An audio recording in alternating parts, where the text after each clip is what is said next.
Masalah berikutnya ya, yang perlu saya ingatkan kepada para DKM ya, bahwasanya ini sekarang berkaitan dengan pelaksanaan ibadah dalam masjid ya.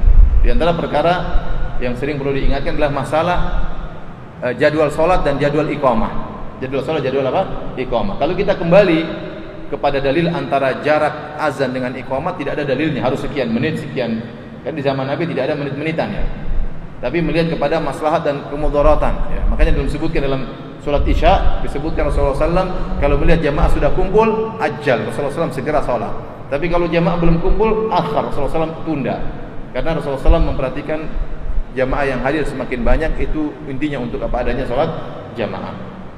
Nah, di antara praktek yang saya kurang setuju di masjid-masjid, sebagian masjid-masjid di tanah air kita, jarak antara adzan dengan iqamat sangat cepat, cuma ukuran sholat 2 rakaat.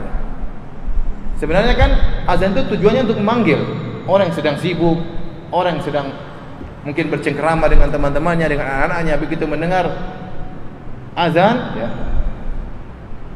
hayya 'alas shalah, hayya 'alal falah, maka dia pun berhenti.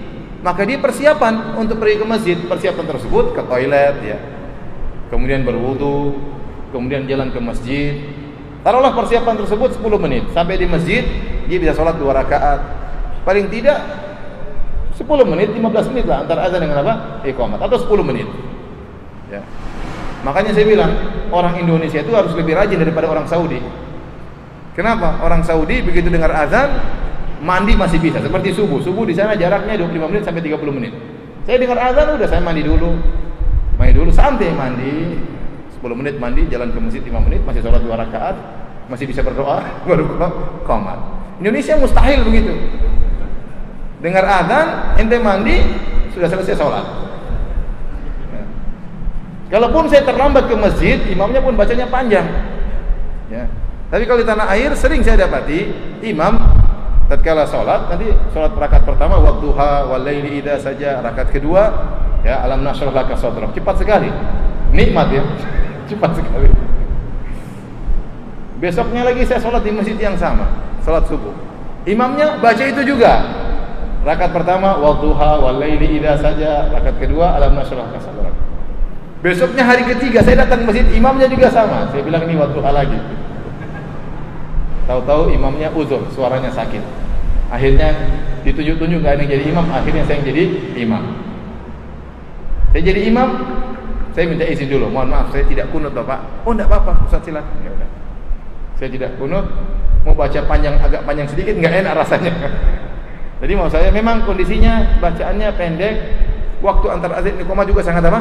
Pendek ya.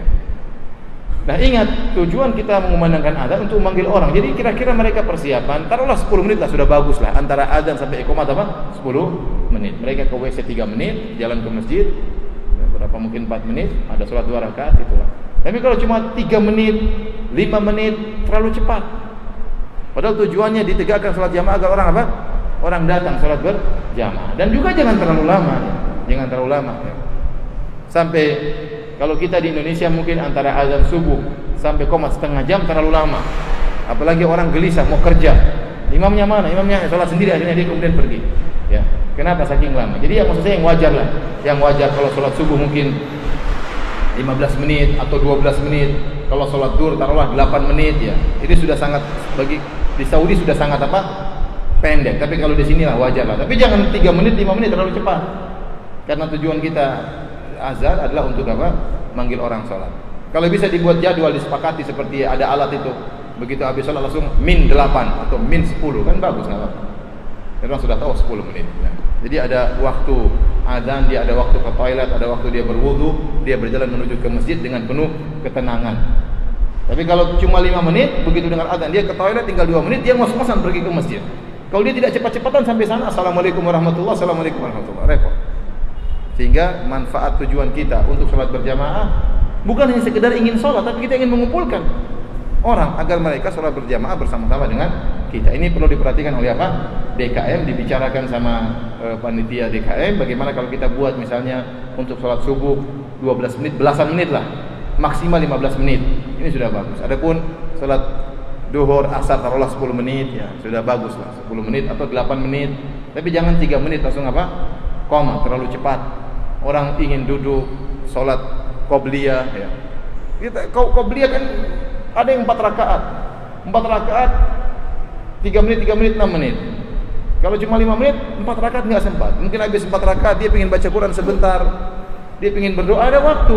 Tapi kalau buru-buru ya, makanya harus dirubah aturan supaya orang tahu, oh kalau zuhur 12 menit atau 10 menit. Dibiasakan sehingga manfaat untuk memanggil orang salat berjamaah lebih terwujudkan. Saya pernah di Saudi, di Dammam.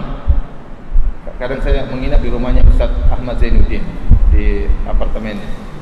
Itu daerah Dammam itu kota sibuk, kota kerja, banyak kegiatan kerja. Maka masjid itu ada 3 dekat-dekatan. Ada masjid yang kalau ente ingin cepat-cepat ada masjid itu paling cepat juga ya, maksudnya 15 menit. Ada masjid yang mungkin 25 menit. Ada masjid kalau ente telat masih ada. Jadi 3 masjid dengan waktu qomat yang berbeda-beda. Jadi seakan-akan mereka fasilitasi yang ingin buru-buru, paling tidak qomatnya berapa? 15 menit.